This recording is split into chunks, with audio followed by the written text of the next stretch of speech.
యాక్చువల్గా ఇప్పుడు జరుగుతున్న గొడవకి కారణం ఏంటంటే లాస్ట్ జనరల్ బాడీ మీటింగ్ ఏదైతే జరిగిందో ఎవరి ఆధ్వర్యంలో, లేబర్స్ కమిషన్ ఆధ్వర్యంలో అండ్ మన ఫెడరేషన్ పెద్దల ఆధ్వర్యంలో జరిగి ఫైనల్గా తీసుకున్న డిసిజన్స్ ఏవైతే ఉన్నాయో దానికి వ్యతిరేకంగా ఈ పోలింగ్ జరుగుతూ ఉంది.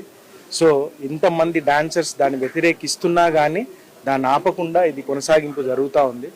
సో నేను అదే ఆపాలని అందరము ట్రై చేస్తాం.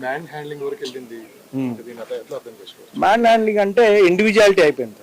అంటే ఇప్పుడు శేఖర్ మాస్టర్ కానీ మిగతా మాస్టర్స్ కానీ అందరం ఇక్కడ ఉన్నామంటే మేమంతా ఏదో ఒక యూనియన్ అపోజ్ చేస్తున్నామని కాదు. మేమేంటి, మీరు తీసుకుంటున్న డిసిజన్స్ కానీ మీరు వెళ్ళే పద్ధతి కానీ అది చాలా డాన్సర్స్కి లైఫ్కి ఫ్యూచర్లో అది ఇబ్బందికరంగా ఉంటుంది. ఇలా చేయొద్దు. దీన్ని కనుక మనం ఎంకరేజ్ చేస్తే రేపు పొద్దున చాలా ఇబ్బందులు పాలవ్వాల్సి వస్తుందని చెప్పేసి కేవలం దాన్ని వ్యతిరేకిస్తున్నాము. మేము స్టాండ్ ఫెడరేషన్, మన పెద్దలే ఫెడరేషన్. ఇప్పుడు వాళ్ళని కాదనే మేము ఇంత చేస్తున్నారని. తదుపరి కార్యాచరణ అంటే ఇప్పుడు మాకు 24 క్రాఫ్ట్స్కి ఉన్న పెద్దలు ఫెడరేషన్ అండి. దాని తర్వాత మన లేబర్ కమిషన్ కానీ వాళ్ళే. ఇప్పుడు మన ఫెడరేషనే వాళ్ళు అపోజ్ చేసి ఈరోజు బైకాట్ చేసి వెళ్ళిపోయారు. సో అయినా అవి కొనసాగుతున్నాయి ఎలక్షన్లు అనేటివి. సో అది ఆపమని అంది. Let's see what happen.